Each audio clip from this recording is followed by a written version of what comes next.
asalaamaaleykum ñu ngi leen di nuyu di leen ziar yéen ñi ñuy suivre ci seen chaîne sama xalaat TV ñu ngi leen nuyu baax di leen fàttali yéen a ngi seen programme Fagaru programme Fagaru nag comme ni ngeen ko xamee ñu si dalal professeur Ousmane Ndiaye muy borom Boga bio di praticien chaque semaine di ñëw mu am feebar boo xam day am ci réew mi sonal waa réew mi ñu waxtaane ko pour nit ñi gën ko xam bu ko defee nag après ci deuxième partie bi mu indi ci ay solution yoo xam ni am na ci yu naturel muy solution biologique yoo xam ni ci ay gàncax lay jóge ak ay traitement yoo xam ne yu naturel la doo am ay produits chimiques ak yu demee noonu voilà loolu mooy liggéeyam nag ñu xam ko moom fajkat la muy fajum cosaan waaw muy faj boo xam ni ci ay gàncax lay sukkandiku xamaa ñi nga xam dañuy soxla numéro am nag pour bëgg koo dem seeti wala ñu wax ak moom directement numéro moo nekk ci suuf écran bi noonu di génn am na WhatsApp tam ko ci envoyé message di nga ko mën jot xam naa sax WhatsApp bi moom moo ko gënal di koy envoyé message sa bañ ko woon direct voilà ñu xamee ko noonu tey nag dañuy ñëw ci feebar bi nga xamante ni moom la ñuy wax jaare waa jaare muy biir buy daw léegi nag professeur ñu bëgg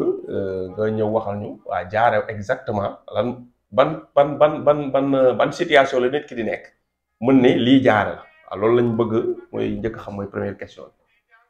salaamaaleykum wa rahmatullah sëriñ Pape ñu ngi lay nuyu di la ziar di nuyu mbokku internet yi nga xam ne ñu ngi suivre yëpp di leen jaajëfal ci seetaan bi ngeen ñuy seetaan comme ni nga ko waxee rek jaare lañ ñëwoon tey pour waxtaan jaare moom mooy biir bi daw biir bi daw nag li ko waral bari na en général bu ñu nee biir bi daw nag mooy biir boo xamante ni toilette yi muy génnee day mel ni ndox nga xam ne day oyof mel ni ndox ba pare bu lay yebal ngay dem toilette lu bari ci journée bi am na ñoo xam ne sax mën nga dem léegi ñëwaat demaat ñu biir bi day daw donc loolu la ñuy wax biir bi daw maanaam am na ñoo xam ne tamit dañ naan damaa tekkeeku ci olof tekkeeku tamit boo ko déggee mais biir bi daw pour suturaal wax bi pour gën ko ngémb daal waaye biir bi daw it garaawul moom amul waaw mais xam nga mag ñi ñoom dañoo amoon langage bu tegginewu ba nga xamante ni wax bu nekk rek dañ koy wodd maanaam ni ñu koy waxee waaye dañ koy suturaal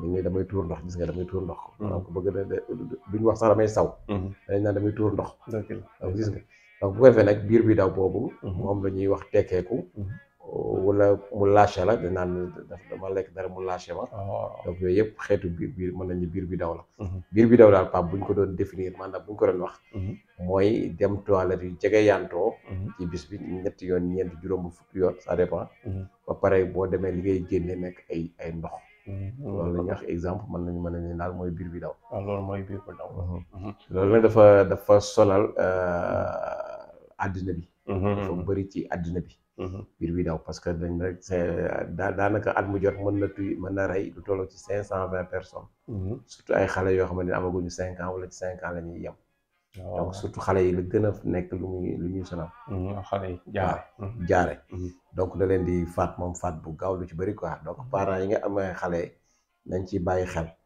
bu ko defee nag ñun Sénégal Pape dañ ko sàgganeel maanaam defuñu ko sax feebar naan biir bi day daw rek bàyyi noonu fekk dafa gaaw ci rey doomu aadama bu ko defee rek moom presque dina rey mën na ni chaque année ci dans le monde 1,7 milliard presque de cas de jaare dina am ci monde bi est-ce que lu bari na parce que dafa bari te yëpp feebar lay nekk jaare rek lay nekk dina ñëw si ni naturellement nga xam ne du nekk feebar du nekk dara voilà mën na ñëw ci naturellement rek naturellement noonu nga xam ne nit ki laa lekk bu koy lekk bu dara rek mu passager waaw bu loolu jàll na mu jàll quoi d'accord donc mais gis nga kon da ngay gis te jaare feebar bu garaaw la donc ñooyu yëpp nag noonu muy dal nag mag noonu lay dalee xale mais xale ci la ko gën a gaaw maanaam faate daal c'est vrai donc moom la ñuy wax di cause mortalité la maanaam ci feebar yi rey yi nga xam ne feebar yi nga xamante ni day rey moom mën nañu jaare ci la bokk waaw c'est vrai parce que bu def lu mu lekk du toog ci biiram waaw kay problème lay nekk problème lay nekk parce que li tax muy gën a nekk problème mooy te ni day dem ba indi la déshydratation maanaam day dem ba manqué ndox parce que ndox mi di nekkoon sa yaram yëpp dafa génne waale surtout nag bu fekkee dafa ànd ak jaare boo xam ne dafa ànd ak wàccu d'accord boobu moo gën a graawati waaw boobu comme kii bi dégg naa loolu la daan defaate am feebar boobu amul fii Guinée ay jamono ay Ebola Ebola doon naa dégg ñu noonu lay def ñu mu dal ñaar yi la ñuy boole dañuy boole jaare ak vomissement gis nga donc feebar dafa bëri parce que même boo demee ci ay choléra yooyu yëpp xeeti feebar yi fi am yooyu yëpp genre kii la rek feebar yi laal jaare la yu favoriser jaare la donc nag jaare yooyu nag bu ko indee loolu moo tax muy gaaw a rey nit ki parce que day dem ba ndox mi nekkoon ci nit ki yëpp daf koy génnee te te aussi le fait que nga dem toilette chaque jour chaque heure au moins day dem ba nga xamante ni tey ne nit ki dootul am kàttan. waaw waaw logique daal faible waaw. nit ki mën dem toilette 10 fois ci benn fan. loolu c'est trop c'est trop. am na yoo xam ne surtout bu dee xale sax da nga koy xam nga bu dee mag sax xëy na mu bañ ko comprendre. mais bu dee xale da ngay gis ne day dem léegi ñëw demaat. waaw mais bu ko defee nag loolu war ci bu dee parent bi. war na ko mën a teel a yóbbu hôpital wala yu demee noonu. c'est vrai kon jaara Pape mi ngi noonu. feebar bu doy waar la boo xam ne day rey mën nañ ni. te day attaqué lu bëree bëri surtout xale yi am 0 ba 5 ans. âge yëpp lay dellu nag. mais dañ ni xale yooyu lay. xale la ëpp lu muy dal quoi. mais day daal mag ak yëpp quoi. donc loolu mooy jaara daal. léegi day wàlle wala jaara moom dina wàlle nit. waaw dina wàlle parce que ni muy wàlle mooy parce que xam nga buñ ni muy wàlle mooy en général. su fekkee nit ki dafa dem toilette exemple. te toilette yooyu am ay microbe. microbe bu jaare yi. léegi toilette yooyu mën na wàll beneen personne. keneen mën na ko utiliser wàllu ko. waaw ca kaw Ebola dañ ko doon wax. waaw ak beneen bi. Ebola ak beneen bi dañ ko doon wax tamit. dañ doon wax naan nit ki ñuy éviter nit bu feebar bi mu dem ci ay toilette keneen dem ci mën na ko wàll. voilà xam naa loolu nag surtout 16 yi. 16 waaw surtout 16 anglais yeeg yu demee noonu. voilà waaw c'est vrai. boo gisee tamit Pape mag ñi tamit gis nga science développé wul woon. mais yàlla da leen a mayoon. léegi ba gis nga tey ki daan dem toilette ci ginnaaw kër yi dañ daan demee toilette. gis nga bu ñu daan dem toilette sax dañ koy gas suul. waaw donc parce que bàyyi ko noonu.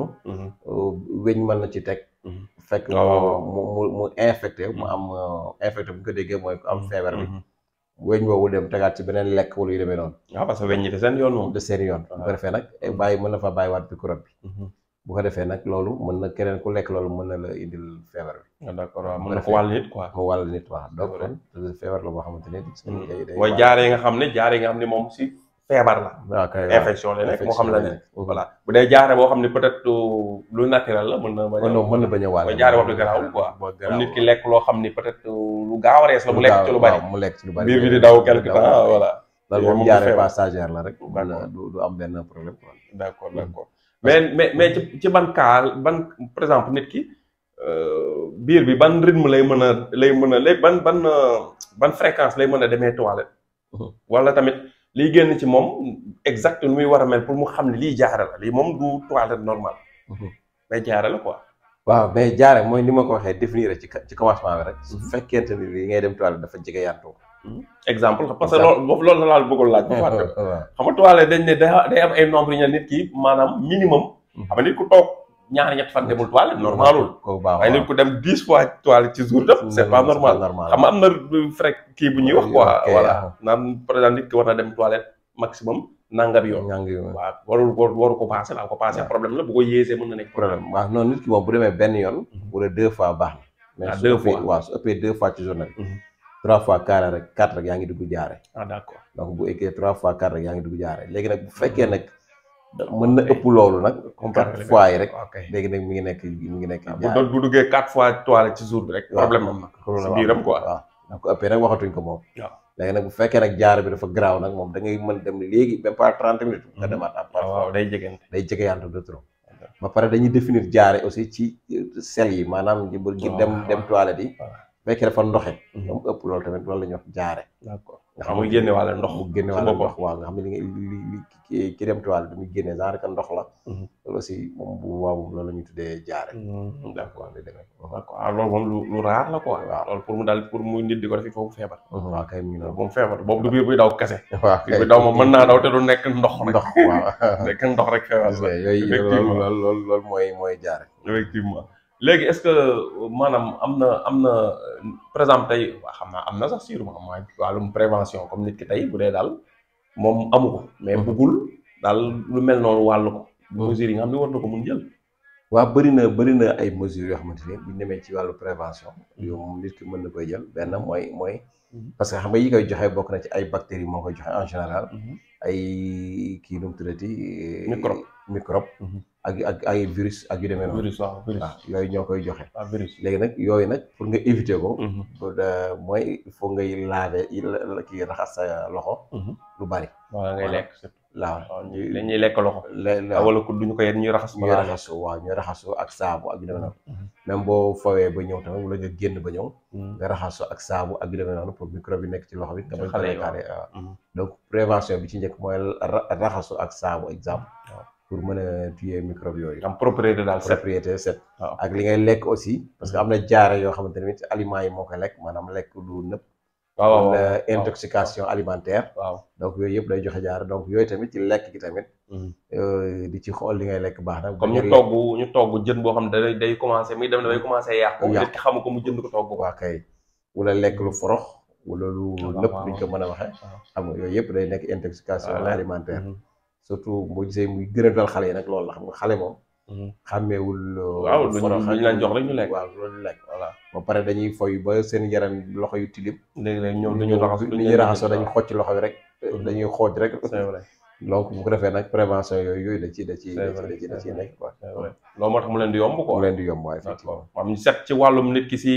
say yaram mais tam li muy lekk tamit mu fexe muy set waaw muy am set bu baax quoi parce que loolu tam c'est très important parce que feebar comme liy jóge ci biir la di génn kon dañ ko cee def waa kay mi maanaam suuf lay jaar mais ci génn ci kaw lañ ko ci comme c'est loolu am solo la am na solo trop donc bu ko defee mu am ay façon jaare comme ni nga ko waxee woon ay façon type de jaare am na loo xam ne dañuy wax jaare aigu wala mu nekk chronique exemple waaw donc wala mu am jaare yoo xamante ni day ànd ak deret xam nga ni ma wax am na jaare yoo xam ne bu nee jaare aigu mooy jaare yoo xamante ni maanaam biir bi daw boo xamante ni deful dara ka garaawul noonu waaw léegi su fekkee nag dem na ba nga xamante ni soit day ànd ak traite ak yooyu wala mu gën a bari wala jaare bi ëpp dépassé 14 jours te loolu la ñuy wax jaare chronique parce que jaare normalement ay 3 jours 4 jours war na mën a arrêté waxtu mën a yàgg quoi mais su fekkee nag am na délai boo xam ne passé na ko de 14 jours maximum xamal ne yaa ngi dugg léegi jaare chronique léegi jaare chronique yooyu def parfois xam ne mën na dem ak ñoom ba 1 mois yooyu yëpp c'est rare yooyu bu duggee rek feebar lay daal di am dëgg la te yooyu fala en général gis nga moo tax ñi am jaare wala seen doom di ko am nañ koy buñ koy sàggane dañ koy yóbbu hôpital parce que wax nañ ne dafa gaaw ci rey day rey waaw day rey feebar bi rey la boo gisee ay choléra ay yi ñu doon wax Ebola yooyu la rek c'est-à-dire s'il y a perte d'eau énorme dans le corps rek nit ki mën na gaaw parce que day dem ba manqué deret manqué ndox manqué lépp da ngay gis en général sax xale bi am jaare ci ñaari fan ñetti fan da ngay gis day changer carrément parce que dara nekkatu fa dëgg la bu ko defee nag kooku il faut que tamit parents yi jël ay jaare sévère la rek jaare sévère la waaw comme kii bi corona bi ni mu nekkee woon genre soj mais soj bu sévère la bu bokkul ak soj normal kay parce que ñi effet yi li soj di mandarga am sojal moo ci am mais dafa ëpp doole soj bu normal di fàtt nit ki di fàtt waaw loolu la rek donc mu ngi noonu bu ko defee noonu lay manifesté woo loolu c'est bien kon xam naa ñu ci gën a bàyyi xel surtout ci wàllum xale yi xam naa ci deuxième partie nag ñu ñëw ci maanaam prévention pure et dure ak tamit solution yi ñi am jaare ñu stoppé ko si lan la ñuy war a ñëw kon xam naa première partie bu dee am na loo si bëgg a yokku luñ la si laaju waaw première partie bi xam naa ne parfois symptômes yi à part loolu parfois mën na dem ba jàpp nit ki muy crampe yu bëri wala mu jàpp nit ki mu am ay douleur abdominale maanaam biir bi di metti tamit parfois parce que xam nga nit ki mën na am jaare te biir bi du metti mën na am jaare noonu rek te biir du metti biir bi daw kese quoi mais amul dara beneen kii waaw mais mën na am biir bi daw aussi fekk mu ànd ak biir bi di metti mën na am biir bi daw tamit muy ànd ak ay maux de tête bopp bi di metti yooyu yëpp ay complications mën na am ay douleur mën na am aussi ay saignement c'est-à-dire ay deret yoo xamante ni day àndaale parfois ci toilette yi donc yooyu yëpp ay signes la parfois yoo xamante ni ay kii tam du ko du am ay médicaments yoo xam ne nit ki mën na ko jël effet secondaire yi nekk jaare waaw day am na garab yoo xamante ni soo ko jëlee effet secondaire day nekk jaare d'accord surtout pas foofu fàttali nga ma sax même ñi amee cancer chimiothérapie yi ñuy def ak radiothérapie yeeg yu demee noonu parfois mën nañu ñi amee jaare d'accord yooyu du ay feebar ay effet secondaire la léegi kii ñuy indi moo leen di indi ñuy am jaare donc bu ko defee gis nga am na garab yu bëri yooyu xam ne bu ñu koy utiliser nit ki mën nañu am jaare muy effet secondaire am donc yooyu tamit da ci am quoi waaw parce que léeg-léeg nga ñu ne nit feebar ñu mun naan garab ñu ne ko garab gi boo ko naanee boo wàccee wala sa biir daw rek baax na muy tekki affaire baa ngi évacuer feebar bi di c'est bon waaw foofu tamit naa fi indil benn leeral yenn saa yi ñun ñu jox garab nit maanaam tey ma jox benn nit garab mu ne non garab bi daf may tuurloo ndox lu bari wala daf may demloo toilette wala daf may wàcculoo loolu moom parfois bu fekkee garab yi nga jël mu lay def loolu garab gu baax na. boobu du feebar quoi effet secondaire la effet secondaire la non du effet sax secondaire. effet effet indésirable man doon nga ko leeral waaw ñu bëri dañ may laaj loolu. mais dama leen wax effet indésirable. effet indésirable effet secondaire baax. effet secondaire ay effet secondaire ay conséquences lay indi. waaw effet indésirable nag mooy effet yi nga xam ne yow bëggoo ko yaa ngi faju mais bëggoo woon lii quoi. waaw exemple mu indi la biir bi daw wala mu indi la wàccu wala mais loolu c'est-à-dire que. effet indésirable mën naa ko jàppe daal évacuation wu maladie wala ay microbe wala ay virus. waaw kay waaw. effet indésirable indésirable. li nekk sa yaram lay génne mais ni mu koy génnee neexu la. waaw kay mi ngi noonu tey xam nga mu ngi mel ni nga am sa néeg bëgg koo sànc bala koy sànc nooy def foog nga ñëw bale ko raxas ko génnee la fa nekk yëpp. léegi nag noonu la garab yi def c'est-à-dire da lay tuurloo ndox pour génnee toxique ak déchets yi nekk ci yaram bi wala mu wàcc loola ko wala mu daw loola biir xam nga pour nettoyer quoi day nettoyer. mais bu ba sa yaram set. après da ngay gis quelques jours après. ngay féex sax yow. te bu ko defee nag am na ñoo xam ne dañoo ragal pap bu ñu ko jëlee 2 jours non garab bi daf ma kii. biir daaw rek ñu tiit fekk na. waaw loolu dafa ma di leeral nag tamit. waaw dafa ma di leeral. moo tax loolu mais en général boo continuer te en général boo seetloo. ñiy jël garab. bu ma nee garab ñun suñu garab bi laay wax quoi parce que domaine boobu laa gën a maîtriser. mooy médecine traditionnelle. boo jëlee garab bi indi la effet indésirable boobu. ñooñu en général garab bi jig ne leen. baax na quoi ñooñu waaw. parce que man ki ma njëkk a mën a faj ci diabète daf ma dimbali parce que bi ma ko fajee première semaine bi daf ma woon ni ma taux bi de glucose bi dafa yéeg. mais xam nga loolu dafa doy waar di faj nit diabète pour fu mun la taux bi dafa yéeg. doy na waar. mais yàlla daf moom mu continuer. mais bi mu continuer affaire dafa wàccaat normal. waaw affaire bi dañ. fekk effet indésirable la woon. effet indésirable dafay même provoqué ci yaram bi ay changement. waaw kay chimique quoi chimique. waaw léegi nag parfois boo joxee nit garab tamit. parce que loolu dala ma ci 5 personnes yoo xam ne bi ñu leen di faj diabète noonu la mel. mais finalement da nga gis dafa wàccaat. mais am na ñoo xam ne nag duñ fa xaar loolu bu yéeg rek daan non sa affaire yi nangam naa fekk. comprendre luñ. waaw garab gi ba day def liggéey. effet yi la waaw. c'est-à-dire toujours damay faral di jafe définition ko garab bu duggee ci yaram dafay fekk ay anticorps exemple. ay microbe. waaw microbe yooyu nekk ci feebar bi tax ngay faju. ak garab gi ñëw tamit pour faj la ñoom ñaar dañuy xeex. waaw léegi nag xeex boobu nag foog mu yëngal la yow. waaw loolu toujours dama koy. dañuy xeex. waaw. globule blanc yeeg yooyu yëpp. waaw di sot pour affaire bi sotti. léegi nag garab gi bu gañee microbe bi. waaw feebar bi wér. dëgg la mais microbe bi bu gañee garab gi. feebar bi continuer. waaw te champ de bataille ku am sa biir yaram di nga il faut nga yëg quoi xëy foofu noonu la def rek. macha allah ok c'est comme noonu la defee quoi ok. loolu nag xam dina jël temps pour nga koy expliquer ñëpp nag mais mënoo ko expliquer ñëpp. loolu la expliquer ñëpp parce que nit ñi nag bu ñu xamee rek affaire day oyof. day oyof waaw. day yomb quoi. ñàkk xam ñàkk xam moom mooy bu ñu xamul affaire day compliqué si ñoom. mais boo xasee xam rek affaire day yomb day yomb waaw day yomb. moo tax même bu ko jaree tam des fois patient yi jël sa temps di leen expliquer. non daf koy jar waaw parce que man impuissance sexuelle exemple ne traité woon naa ci benn waay. benn ñaar cas yi ma ne wax sax mën na ñett ba ñeenti cas.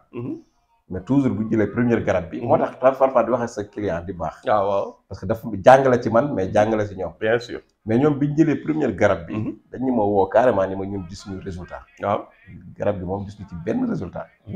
man leen non mais continuer leen. waaw traitement la. mais tamit dañoo accepté jëndaat garab continuer waat. mais bi ñu continuer ñoom ñëpp deuxième paquet bi ñu ko jëlee ñoo ma woo ni ma macha allah. waaw jeex na moom mais xam nga bu am na. yemoon ci bu njëkk bi. waaw kay dañuy daal di saboté. waaw kay mi ngi noonu fekk na ñoo eggaliwul. fekk nag traitement bi xëy na moo eggul foofu. par contre nag dina am ñoo xam ne premier session moom dañuy am lu ñu soxla. comme li nga wax sànq rek mooy ñëwaat. waaw maam jël nañ lu njëkk li fekk fa loo xam ne ëpp ko doole. waaw kay ñu xeex gañewul. léegi ñu war a renforcer ay armes. boo renforcer wul ay armes rek doo gis résultat nga renforcer arme yooyu ñëw nga soog a ëpp ñee doole gañe leen. waaw kay daal di gis nga mu ngi noonu. loolu ay sew yu grave la moo tax faj Pape dafa compliqué. dafa compliqué dama koy faral di wax ni ñun mënuñoo faj. Sénégal mënut a faju. parce que dama mos a seetaan benn vidéo benn tubaab. muy tagg benn moromu tubaabam. muy joxe garabu olof quoi médecine traditionnelle comme ñoom. mu ne kii garabam yi baax na parce que 5 ans maa ngi jël garab yi. ñun moom Sénégal amul kenn kuy. non fi da nga ko jël 1 an. waaw bu ñu tànnee rek dañuy arrêté. waaye bon benn weer sax. boo fi bindalee nit sirop li muy tuuti nga bindal ko nit fi mu ne nii bu feebar. nga ne ko da nga koy naan kuddu suba kuddu ngoon. mu naan ko tey naanaat ko suba. tane sirop bi eggagul digg sax de day arrêté. parce que santé bi ñëwaat da day arrêté. te xamul ni peut-être bu ko continué woon feebar boobu mën naan su doon ko def. waaw effectivement mais du ko xamee noonu moom bu ñu tànnee rek Sénégal moom bu ñu tànnee rek. bu ñu tànnee rek dañuy arrêté loolu baaxul. waaw da ci insister ci ñi ngay jox ay garab da ciy baax. da ciy baax bu la ci na tane naa nga ne ko ay continuer sa set ba mu jeex. waaw bul sànni garab gi continuer ko ba mu jeex même boo tanee. loolu am solo la. te nit ñi des fois dañ koy négliger. d'accord nga xam naa leer na professeur bu dee am na loo ci bëgg a tëj rek. waaw baax na incha allah. kon xam naa ñu lay jox rendez-vous liñ ci yokkaat mooy perte de poids rek te loolu moom c'est normal. waaw d'accord waaw jaare bi. am na relation waaw ak perte de poids loolu c'est normal parce que damay. waaw ci effet indésirable lay bokk waaw gis nga dangay gis ni ko boo amee jaara rek moom quelque temps moom. waaw bu yàgg sax moom da ngay. day jeex tàkk c'est vrai c'est vrai. jaara dara desu fa. waaw jaare donc am na non est-ce que loolu non loolu du woon jaar am na benn feebar comme kwashiorkor xaw waaw mooy boobu xam xale seen biir yi ngam dee ñu si seen yaram yëpp ndaw seen bopp yi ngam ak seen biir waaw jaare dam dee jàpp ko bu nit ki xaw a mel noonu nit ki day dem ba day ràgg day ràgg mooy ay jamono yi xale yu ñuy wane te na nekk Éthiopie waaw ay jamono dañ ko wane si télé voilà dañuy mel ni ay day mel ni yax boo squelette boo jël rek ci benn der ci kaw waaw jaare mën na yóbbu foofu parce que malnutrition la parce que jaare équivalence am yëpp c'est la malnutrition rek kon nag bu ñu nee malnutrition nag mooy lekk ndox mu naan ndox bu baaxul te pays yooyu loolu moo fa amoon accès à l'eau potable c'était très difficile après guerre civile yi waaw léegi ndox yooyu ñuy naan nag moo leen indi yenn yi ak yenn lekk yi duñ ko am yàlla dimbali ñu dee da sous alimenté wu boo sous alimenté wu nag daal di waaw waaw noonu wala yàlla nañu yàlla defal jàmm xam naa gars yi nekk fii di wax di bis nañ topp naan dëkk bu ñu defee ndey tàkk defee leen te jàng yàlla na leen ump dëkk buy tàkk yàlla nañu ump ñun Sénégalais parce que ko conséquences yi muy àndal xam nga nit ñi xamuñu ko parce que mosuñoo dund situation yooyu mosuñoo dem suivre dëkk bu nekk ci crise boobu muy génn ci crise période bi nga xam ne ay nit dañuy dee ci mbedd bi nit ñi di doxi seeni soxla di leen romb te talluñu leen xam nga loolu Sénégal yàlla dimbal nañ ba xamuñu loolu moo tax léegi-léegi bu nit di wax naan bu defee ni waa dëkk bi dina tàkk damay tiit man damay tiit su fekkee seetaan nga ay documentaire Tchernobyl nga seetaan ko nga seetaan ay documentaire si Hiroshima Nagasaki nga seetaan documentaire am ni image réelle lañ lay won foofu ay bombe daloon fa nga seetaan Éthiopie jamono yi ñu nekk ci digg guerre civile bi ak yeneen dëkk ak dëkku si ay Afghanistan nga seetaan documentaire seen digg guerre bi ñu nekkoon noonu bu ñu nit di wax ba tudd ci làmmiñam dëkk bi tàkk rek yow sa fut bëri da ngay am kii li muy wax xamu ko te da ngay ñaan sax yàlla bu mu ko mës a xam yàlla bu mu ko mës a xam moo tax muy Sonko muy Macky Sall kenn ku nekk si ñoom maanaam da nga war a xool bu baax li ngay doxal nga xool sa aqulay taala parce que koo xam ne ay fuul yu bëri dañoo topp sa ginnaaw li ngay def da nga kaa war di càmbar bu baax bala nga kaa def li ngay wax nga koy càmbar bu baax bala nga kaa def parce que conséquences yu garaaw la mën di indi ëllëg te ñoom loolu dafa mel ni léegi-léeg duñ ko bàyyi xel duñ ko te loolu c'est très important loolu jàmm ko gën nit boo xasee ñàkk jàmm dara intéressé pour repérer jàmm léegi nag Sénégal moom dafa mel ni wax musiba léegi daf fi bëgg nekk institution voilà mais daal liñ koy tëje mooy Sénégal gi jàmm ji fi am nii daal képp ku ko nar a xañ Sénégal yàlla boo ko tal waaw man loolu laa ñaan toujours ku nar a xañ Sénégal jàmm yàlla boo ko tal waaw ci barke yonent bi sallallahu alayhi wasallam la ñuy ñaan jàmm mooy lépp voilà parce que jàmm tax li ñu def yëpp ñu mën ko def te jàmm lañ koy dox te li fi nekk ndiga si néew ni même bu baaxul tamit nañuy ut lu gën a baax waaye bu ñu jël li fi nekk si néew yàq ko même li fi nekk si néew bu am na lu ko gën parce que corruption am na fi tappale gi am na fi sàcc yi am na fi détourné deniers publics yi am na fi bien sûr yëpp am na fi injustice am na fi yëpp fi am lu réalisé la waane bu mu tax ñu bëgg a jël loolu taxañ sànni indi lu gën a bon déedéet lu gën a baax lañ soxla waaw te boo jaxasee dëkk ba indi fi problème yoo xamante ne problème mu guerre civile lay indi wala problème mu xeex tension situation bi ñu nekkoon da ngaa indi bu ko pire ñun ñu duñ bàyyi loolu xel te situation bu mu ti nekk da nga war indi bu ko gën mais waroo indi bu ko pire ñu ngi ñaan daal yàlla sàmm réew mi bokk ko nar a xajamal réew mi daal maanaam yàlla boo ko tal yàlla boo ko fekk waaw ndax jàmm ji continue ndax jàmm si la lépp xaj ñu jéegul nag si kàddu yooyu ñu ko bañ a tëjee kon ñu leen jox rendez-vous xam naa deuxième partie bi incha allah ñu ñëw nag professeur bu ko defee ci solution yi maanaam ñi nga xam seen biir day daw maanaam xam naa ko wax prévention bi laal nga tuur kon nañ ñëw directement ñu am jaare am lan lañu war a def pour jaare bi arrêté incha allah ci deuxième partie bi d'accord jërë ngeen jëf